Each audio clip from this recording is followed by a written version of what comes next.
Hello, good morning. Thank you for joining me today. My name is Stacy. I work for the Family Resource Navigators here in San Leandro, California. And today we're going to talk about a new law, AB 1663, and it's called supportive decision making. We're also going to talk about conservatorship and alternatives, an overview for self advocates, family members, as well as supporters. I'm sorry, please bear with me.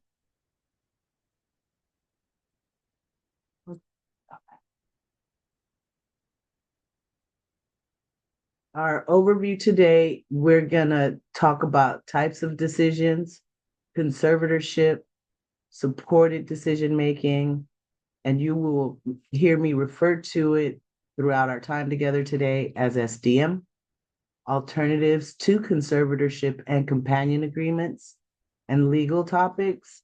We will also talk about SDM in practice, where to start uh, in education, healthcare, and finance.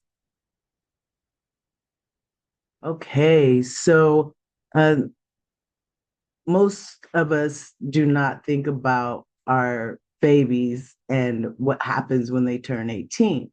Well, all rights through state and federal law transfers back into the person with disabilities to the young adult. The parent or guardian no longer has rights to decisions made by the young adult unless there has already been provisions in place to have that happen.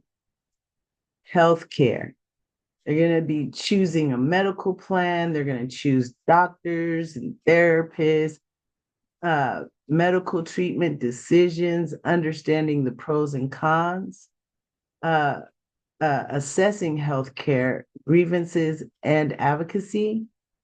Financial matters, they're going to have to deal with personal budget, bank accounts, credit cards, education, special ed, or a 504 plan in schools, the ability to access their college records or even K through 12. Disability services in the university or college as well. Making personal decisions, living arrangements, uh, personal relationships and activities, legal services, sharing their information, applying for services such as regional center or continuing on, having to do renewals, as well as CalFresh or Medi-Cal, and signing into a contract and even voting.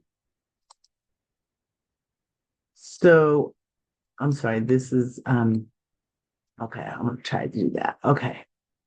Um, how do people make decisions if they need help? Individuals have others make decisions for them. In this model, one person fills in or substitutes for the individual. Individuals may make their decisions themselves with some or a lot of support from others. There are options for adults with disabilities and their families in the range from substitute, that's conservatorship and companion agreements, where they are going to be the person that makes the decisions in certain areas for them. And then supportive, allowing the person with disabilities to have dignity and make decisions with supports. We know most of our community, most of our people with disabilities, they have a huge support team already in place. So we're just going to help them make those decisions with the support of others. I'm sorry, you guys. Please forgive me. My screen is weirding out. Uh-oh. Okay. Now let's talk a little bit about conservatorship. A conservatorship is a court ordered process where a judge decides whether you can care for your own health, the person with disabilities, food, clothing, shelter, finances, or personal needs. With a conservatorship, the judge can choose another person to make some or limited conservatorship or all these decisions for them.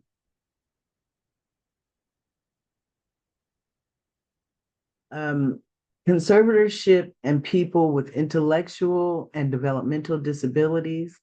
Limited conservatorships are generally those used for people with intellectual and developmental disabilities. Their conservator may handle just the care of the person, or they may also manage the person's finance. If they are responsible for the person's care and protection, it is called conservatorship over the person. If they are going to handle the finances, they are called the conservatorship over the estate. So there are 7 powers that we talked about to be restricted in conservatorship. One is residence, decide where the person lives. Records, access their person's confidential records and papers. Be able to consent required for a person to marry. And contracts, decide whether to enter into a contract or not. There's also medical, give or withhold medical consent on their behalf, the person with disabilities. Relationship, exercise or limit their right to control social and sexual contacts and relationships. And education, make decisions about their education goals. So the positives and negatives of conservatorship. The positives are there is one document and the parent, the conservators can find it more straightforward. Some parents feel this is the best way to protect the legal and financial interests of their loved one with a disability. There's a clear legal process to follow, and conservatorship is widely known. The negatives, most restrictive means of helping a person with developmental disabilities. Conservatorships are expensive and can require the help of an attorney. After AB 1663, that's the supported decision making. If the conservator and the conservatee agree, the court can terminate the conservatorship without a hearing. Courts make the decisions about the conservators, not the family. People who are conserved are not safe from abuse or arrest or financial scams. So we're going to talk a little bit here about more of supported decision making. Again, you'll hear me refer to it as SDM. The supported decision making is a person with disabilities making their own decisions with the assistance of a trusted team of their choosing. We already know, again, most of our families with disabilities, they do have a really strong support team. So encourage them to use those folks and allow them to decide. The team can be a family member, it can be family members, it can be coworkers, friends, and past or present providers. The individual should select supporters who know and respect his or her preferences and who will honor their choices and decisions for the person with disability. Supported decision making, the team, a person with disability chooses a team of supporters to help them understand and analyze and express their choices. It is flexible. The person with disabilities can decide on a written agreement for SDM or just choose the supporters for any decision for any length of time. It is tailored to the person with disability who chooses how and when they want support. It's adaptable. Person with disabilities may rely on known supporters other than the ones on the written agreement, and that's fine as well. It is tailored to the persons with disabilities, and it is flexible. The decider is the person with disability who maintains agency and control over their choices. The positives and negatives of SDM. The positives maximizes agency and independence for the person with disabilities.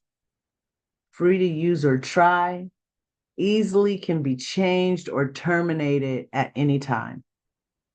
It may reduce the stigma and increase self-esteem for the person with disabilities, allowing them the dignity to take a risk. Some studies show a reduction in risk of abuse when a person with disabilities have a team of supporters. It's kind of like LifeLock, you know?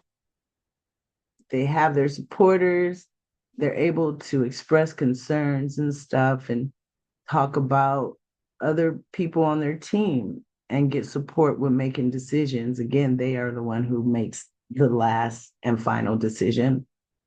The negatives about SDM, it is not widely known and may encounter some resistance from professionals. Even supporters who are not guardians can hinder the autonomy and clash with the person with disabilities over their decisions. In some instances, the person with disabilities may not be acknowledged or treated as the decision maker. The focus is on the supporters, and we have to redirect that conversation and let them know this is their choosing. I'm just here to help them understand and weigh the pros and cons and its benefits. Alternatives to conservatorship and companion documents. Alternatives to conservatorship, companion documents refer to legal tools and strategies that can be used as less restrictive options to support the individual with disabilities without resorting to conservatorship. The person with disabilities use alternatives to conservatorship, which usually consists of written agreements between them and someone helping them. Those documents can be standalone or they can also be used with the supported decision making. And again, we're trying to support the person with disabilities to build strength and a community and of supporters. Common alternatives to conservatorship. We have a durable power of attorney. This gives someone else the ability to make decisions for the person with disabilities. Some may cover some types of decisions like medical or financial, but some cover both. An authorized representative, a team used heavily in health, a term used very heavily in healthcare. An authorized representative may act for the person with disabilities on any medical issues, or the person with disabilities may limit what the authorized representative can decide on. The person with disabilities may cancel or change this appointment at any time. For advanced care directives, this is something that's mostly medical care, and an advanced directive allows the person with disability to designate a health agent to make decisions when they are ill, and allows the person with disabilities to make decisions in advance on their health care. The representative payee is appointed by Social Security to provide benefit payment management. The person with disabilities can contact the Social Security to change or dismiss this representative payee at any time. Then you have a joint bank accounts, you have special needs trust and CalAble.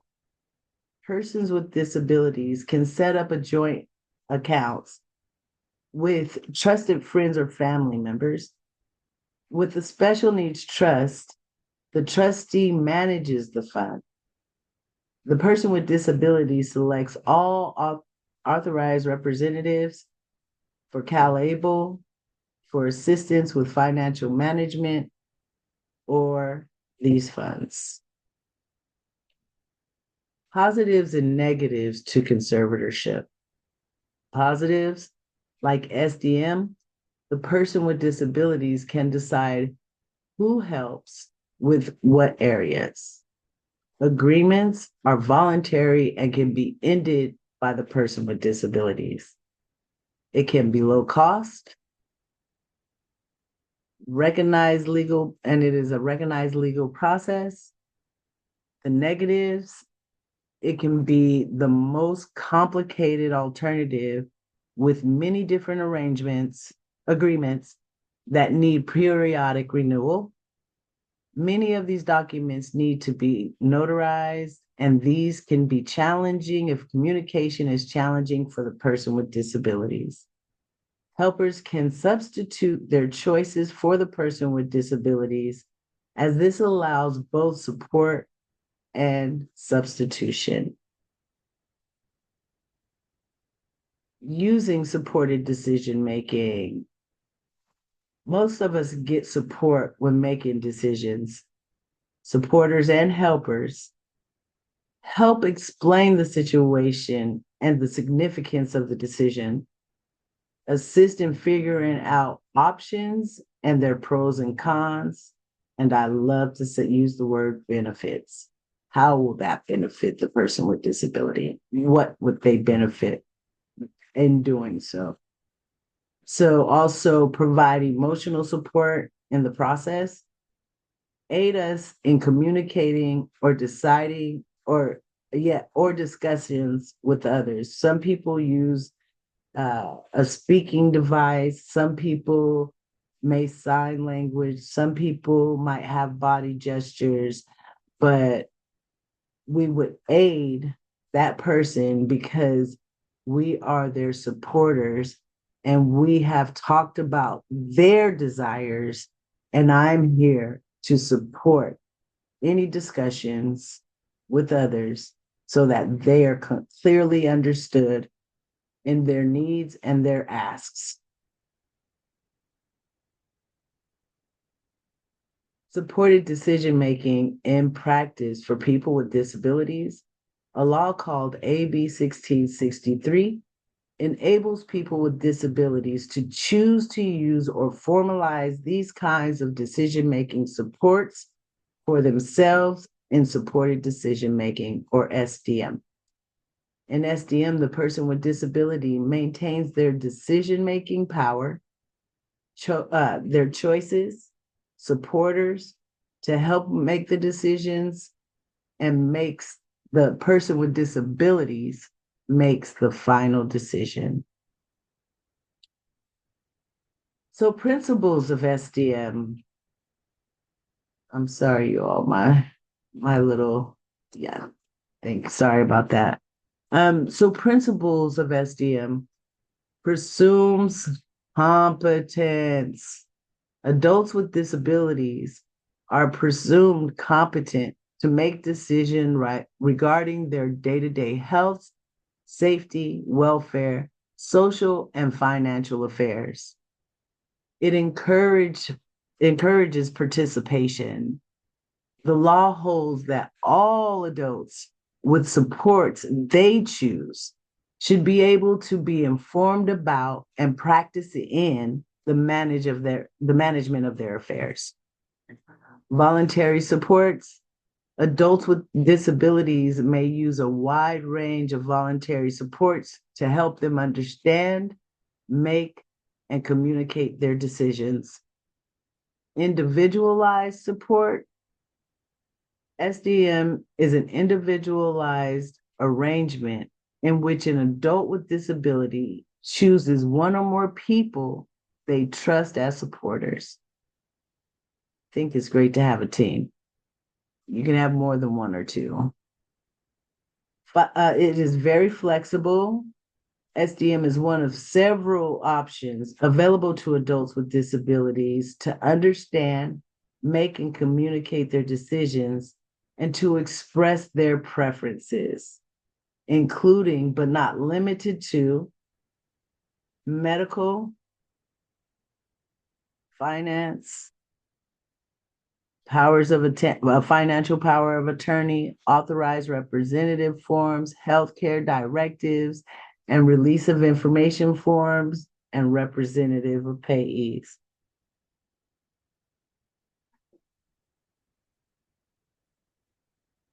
Sorry, wrong way.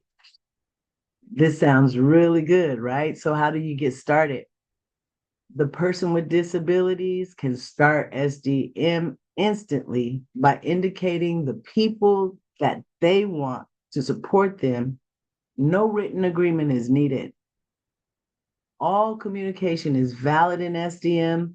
An adult with disabilities may indicate that they wish to have their other adult or adults attend a meeting by oral statement, gestures, any augmentative or alternative communication method used by the adult with disabilities. Please forgive me, team folks.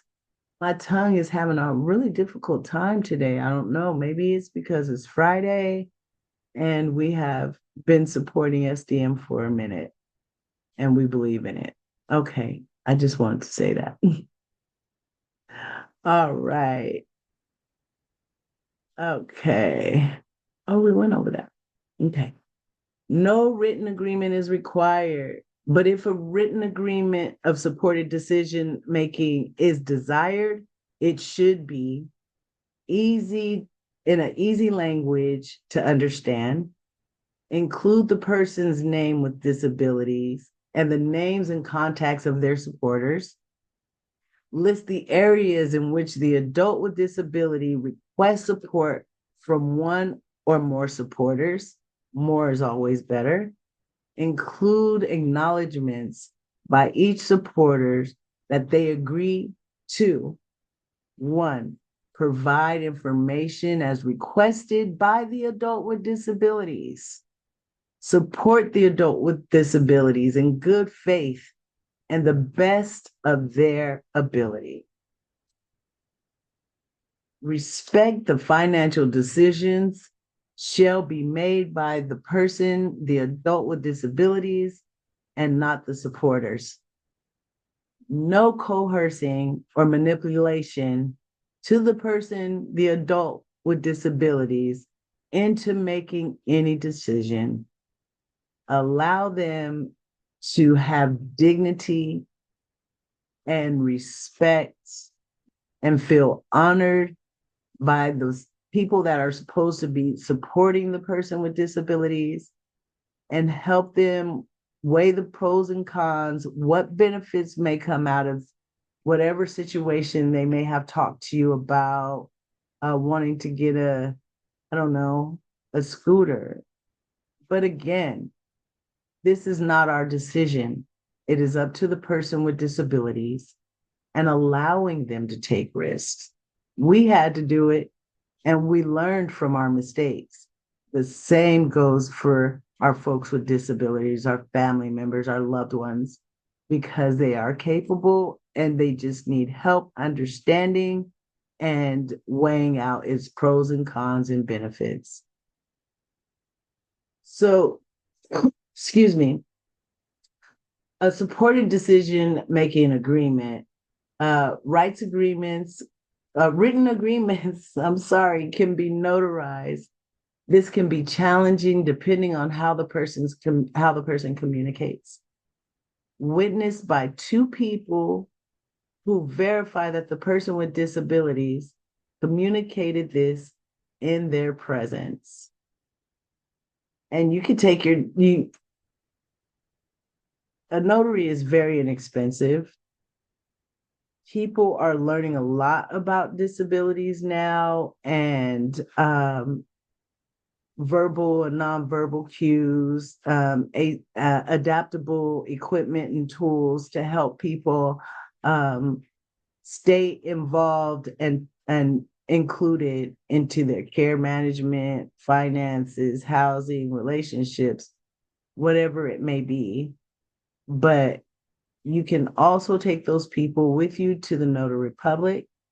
You can ask the person with disabilities the questions in front of them, and you can acknowledge that you understand that this person said yes. And that also heightens their awareness of there are all type of people that's walking this earth, and people with disabilities are just as capable of making decisions with the support of others, and those that know them, their gestures, their mouth movements, and they can honestly say with no shadow of a doubt that is what the person with disabilities was trying to convey, and we support their decision.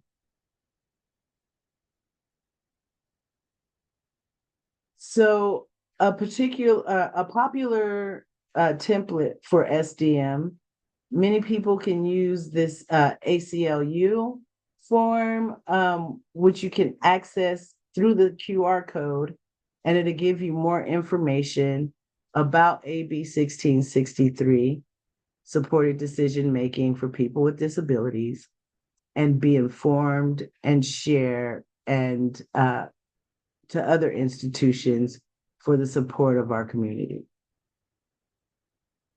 Using supported decision making in education, healthcare, or financial matters.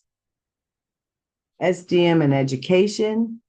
Parents hold education decision making rights until the person is 18 years of age. At this time, education rights revert back to the adult unless this has already been a legal action done about that. I said it earlier, once that baby turns 18, we no longer have rights, and it falls into the hands of the young adult. This should be discussed as a part of the transition services under the IDEA, which are intended to help transition the students to post-school education, work activities, and living arrangements as well. We'll talk more about that. We're going to get through some other slides and you'll see where I'm going. So in IEPs, this is a place for preparing our babies with disabilities in decision making, advocacy, and agency do not suddenly appear. We didn't, at 18, all this stuff didn't appear that we knew. It's a process, it's a learned process. And we need to start this with our babies with disabilities. For some people, these are skills that should be covered in the IEP, which I do agree with that wholeheartedly. In any age and skilled appropriate way to develop those capacities and supported decision making for the person with disabilities. Here are some examples and decision making goals for the IEPs. The District of Columbia Public Schools teaches students as young as 3 to use supported decision making and build networks of support to ensure that they are familiar with the process and utilize it in a day-to-day activities. Students can develop these skills through practice at home or at school for age, again, appropriate choices. So you don't want to ask a child to do something that you know that he's not ready for. These again are stages. We all learn this process. This is not something we just land into. This is a learned process, and we can teach our babies and our young babies with disabilities how to build a support team and be able to utilize those support teams and be able to voice that through their IEP. Students can be encouraged to identify any persons that they want to help them with decisions throughout their school year. Builds relationships, guys. Examples, advocacy and decision-making goals in the IEP. Targeted self-advocacy IEP goals to address communication can help students voice their needs confidently. Eventually, they engage more fully in their education and build a foundation for lifelong self-advocacy. Self-advocacy and IEP goals can help students gain the confidence to discuss their unique needs with teachers and ensure they receive the necessary supports in the classroom. Participating in their IEP meeting enables students with special needs to voice their opinions, share their strengths and challenges, and actively set their educational goals. I can't uh, say more. I can say a lot more, but this is a really good place to start. Again, we're going to start at age appropriate development, including the child or the teenager into the IEPs so they can understand the tools that are supposed to be in place for them. They can ask folks that they already know or have relationships with their at that school to support them in those areas, learning how to advocate for their needs. This is a big thing, and it's a nice place to begin through their IEP. What a way to get them to learn how to advocate for themselves. School staff may not be aware or may be unaware of SDM and recommend conservatorship. The educate school staff, you can use this QR code here too. Cal State East Bay, along with the Center of Justice, the Disability Justice Research. I'm sorry, it is Friday and my tongue is not working in my favor. And Drediv are building an online training um, of SDM on how to encourage its use by the students. So again, you can push that QR code.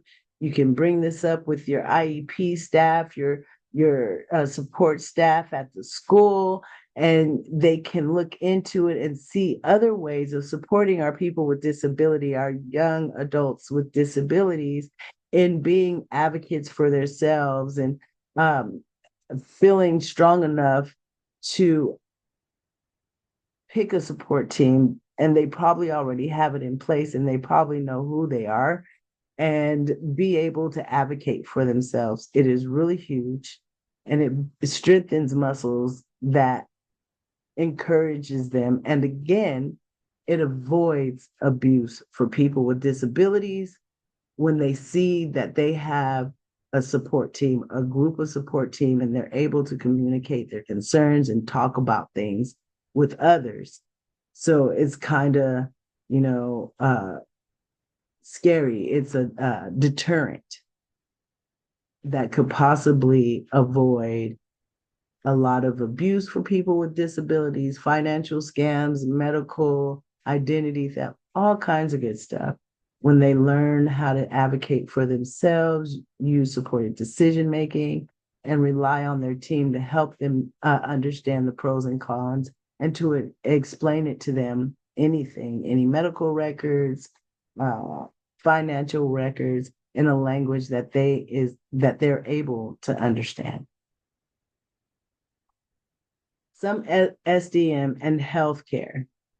Supported decision making is used in healthcare settings all the time, as most of us need help making these decisions. Healthcare is complex, and decisions, the release of information, may be needed for providers, insurance companies, and hospitals.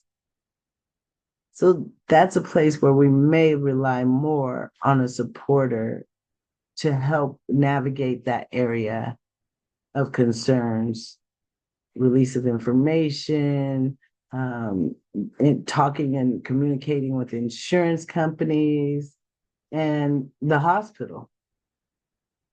what are the needs of the person with disabilities. So also the person with disability and their supporters may be most concerned about emergency situations where SDM is not easily accessible because of the illness. This is where an advanced directive will come in and it will kick in. And this is already on your record. The person that's supporting you, they're aware of these things and your concerns and your wishes, and they're going to help you honor that at the time that you are unable to communicate on your own. Could be a coma, could be facing dementia, but through that advanced directive, the person with disabilities wants and needs and concerns have already been expressed and they are honored. And yeah, it's legal. Supporters can do many range of things. They can communicate with clinicians, help with remembering to take their medicine or follow-ups, translate complex medical concepts into plain language, weigh treatment options, make and prepare for medical appointments, transport the person with disabilities to the appointments, take notes during the appointments, provide clinicians with a medical history and other information about the person with disability. Excuse me, my coffee. Obtain medical and insurance information, assist with physical tasks such as dressing the person with disabilities, transferring them, helping them onto the examination table or off. And they can also help with picking up prescriptions and or medical supply. SDM and healthcare/companion documents. Authorized representatives. An authorized representative may act for you on all or some duties related to your medical eligibility and enrollment. This is often a form specific to a hospital, clinician, or an insurer. Advanced care directives and an advanced care directive provides a way for people to direct their own health care, even when they are unable to communicate in a coma, like I said, dementia, or having mental incapacity or unable to communicate. A person can use an advanced directive to spell out their wishes regarding physical, mental health care and to select someone to make a health care decision when they are unable to do so. Here's another QR code. You can click on that and the healthcare, the advanced directive is there and you can print it out, fill it out, and present it to your institution of choice, healthcare probably.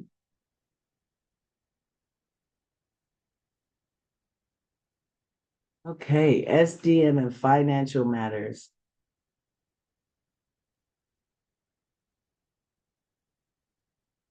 SDM can help make decisions about all kinds of things, including money and finances. More than most other areas of decision making, there is a potential for conflicts of interest when using supported decision making for financial decision making.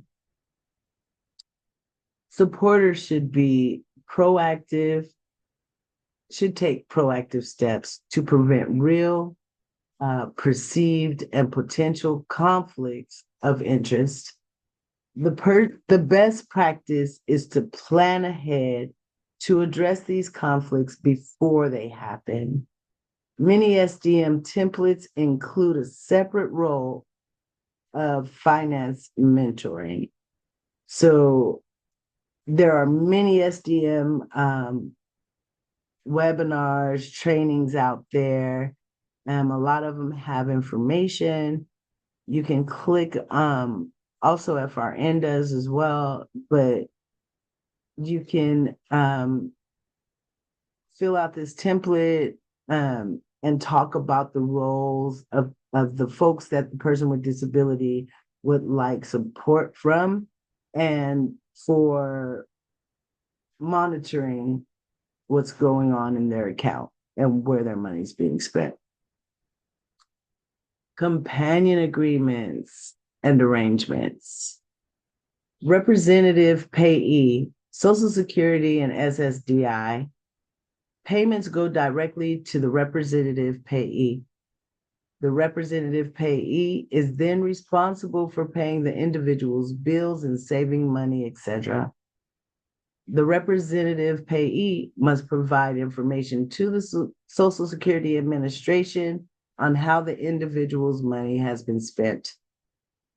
CalAble, authorized representative.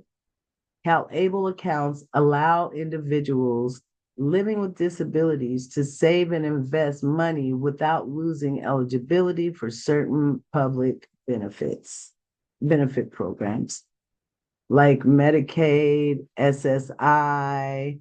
An authorized representative is someone who is allowed under the state and federal law to make decisions for CalAble account beneficiaries.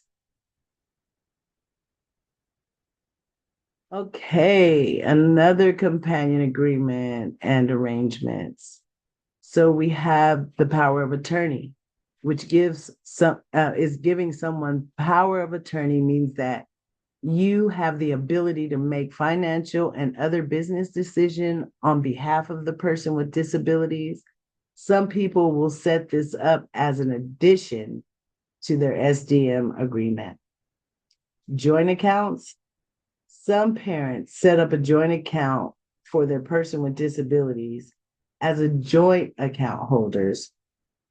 They can both make financial decisions and monitor how the funds are being used.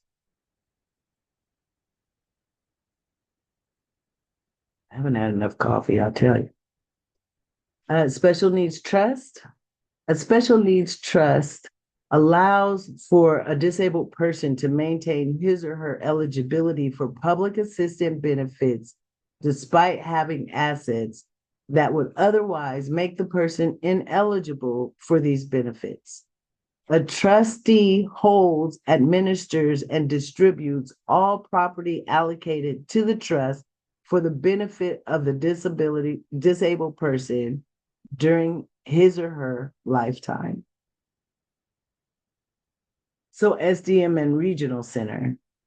SDM can be used by the person with disability at the regional center.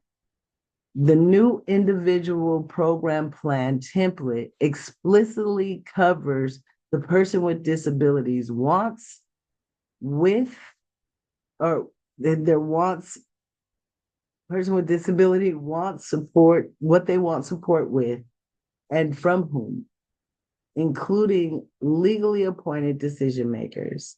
So I'm going to say that again because I stumbled over it and I know it so very well by now.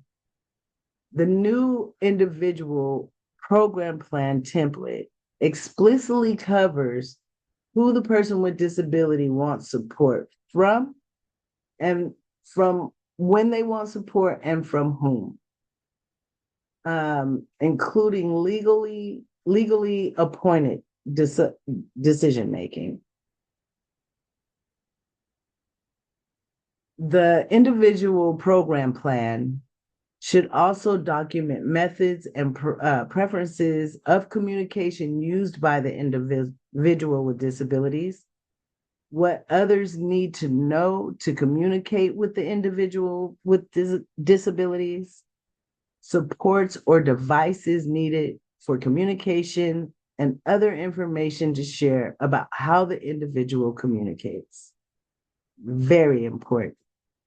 Having an IPP with regional center and allowing the person with disabilities to go through that process and filling out that form, again, strengthens their muscles in making decisions. So that's the QR code for the new IPP plan. You can hit that. You can print it out at home, at work.